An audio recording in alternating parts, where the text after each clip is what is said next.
আপনাদের এত কথা বলেন যে বগল দাবা করে নিয়ে যে কত লোক নিয়ে ঘুরে, এরা কারা?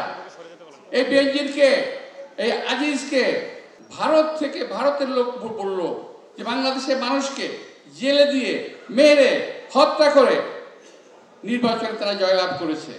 আমাদেরকে তো শহীদ রাষ্ট্রপতি জিয়া রহমান প্রতিবাদ এবং প্রতিরোধ করতে শিখিয়ে গেছেন। ৭১-এর মুক্তিযুদ্ধে তিনি প্রথম রিভোল্ট করেছিলেন, অস্ত্র হাতে যুদ্ধ করেছিলেন। তো আমরা তো তারই সৈনিক, তাই না? আমাদেরকে ওনাকে ফলো করতে হবে। যে বিপর্যয় আসুক সেই বিপর্যয় মোকাবেলা করতে হবে। প্রিয় ভাইয়েরা, কি গেল, সিডর গেল, এরপর অনেক কিছু গেছে না, সিডর সহ এরপর অনেক কিছু গেছে, আইলা গেছে, সিডর গেছে, এখন গেল কালকে রেমাল। এই যে ধীরে ধীরে আমাদের উপরে সিডর রেমাল আসছে, এর চাইতে বড় আক্রমণ কিন্তু আমাদের উপর আসতে যাচ্ছে ধীরে ধীরে, আমরা কিন্তু বুঝতে পারছি না। যারা বুঝতে পারছেন তারা হয়তো বলছেন না। এই দেশটা কিন্তু রাহুগ্রাসে চলে যাচ্ছে, এই দেশটাকে গিলে ফেলার চেষ্টা করা হচ্ছে। এই দেশের মানুষের গণতন্ত্র নস্যাৎ করে দিয়েছে, কথা বলার অধিকার শেষ করে দিয়েছে। আপনারা দেখেছেন কয়েকদিন আগে এই যে ভারতে যে নির্বাচন হচ্ছে, সেখানে ভারতের এক পোরখাও রাজনীতিবিদ মুখ্যমন্ত্রী কেজরিওয়াল বলেছেন, সারা জীবন ভারত থেকে বিশ্ববাসী শিখলো, বাংলাদেশ শিখলো, এখন মোদিজি আমাদের দেশে বাংলাদেশ থেকে শিখে এসেছেন এবং উনি রাজনীতি করবেন, নির্বাচন করবেন ওই বাংলাদেশের মতো করেই। একথা বলেছেন না, শুনেছেন আপনারা? স্পষ্ট ভাষায় বলেছেন, আমরা কিন্তু বলি নাই। তো আজকে এই যে কথাটা ভারত থেকে ভারতের লোক বললো যে বাংলাদেশের মানুষকে জেলে দিয়ে মেরে হত্যা করে নির্বাচনে তারা জয়লাভ করেছে, ভারত এরা মোদি কায়েম করতে চায়, কথা বলছে কেজরিওয়াল, আমাদের কথা নয়। তো আমাদের যদি বুঝতে বাকি থাকে যে এখন কি হতে যাচ্ছে, ভারতের অনেক বিদগ্ধ গুণীজন কিন্তু আগামী দিনের সম্পর্কে শঙ্কা প্রকাশ করে চলেছেন। সোশ্যাল মিডিয়ায় কিন্তু তাদের বক্তব্য আসছে, আমরা দেখতে পাচ্ছি, আমরা বুঝতে পারছি যে আজকের অগণতান্ত্রিক সরকার, আজকের এই সরকার যত কিছুই করছে কোনোটাই কিন্তু দেশের পক্ষে যাচ্ছে না, কোনো কিছুই দেশের মানুষের পক্ষে যাচ্ছে না। দ্রব্য মূল্যের ঊর্ধ্বগতি এই মানুষেরকে দিশেহারা করে দিয়েছে।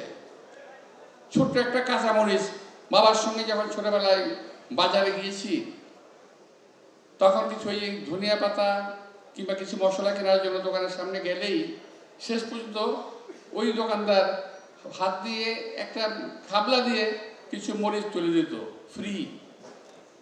এটা শুধু আমার বাবা না, সবাই কি করতো, এটাকে বলা হয় ফাও। রাইট, রোজ ভাই ভালো বলেছেন। তো সেই কাঁচা মরিচ সেটা অনেকে 250 টাকা। এখন কথা হলো যে 250 টাকা দাম কেন হলো? দেশে এই মরিচ তো বাংলাদেশেই হয়, কিন্তু বিদেশে হয় না, তাহলে দাম কেন বাড়লো? দাম বাড়লো এই কারণে, বাংলাদেশের মানুষের টাকার মূল্যমান অর্ধেক হয়ে গেছে।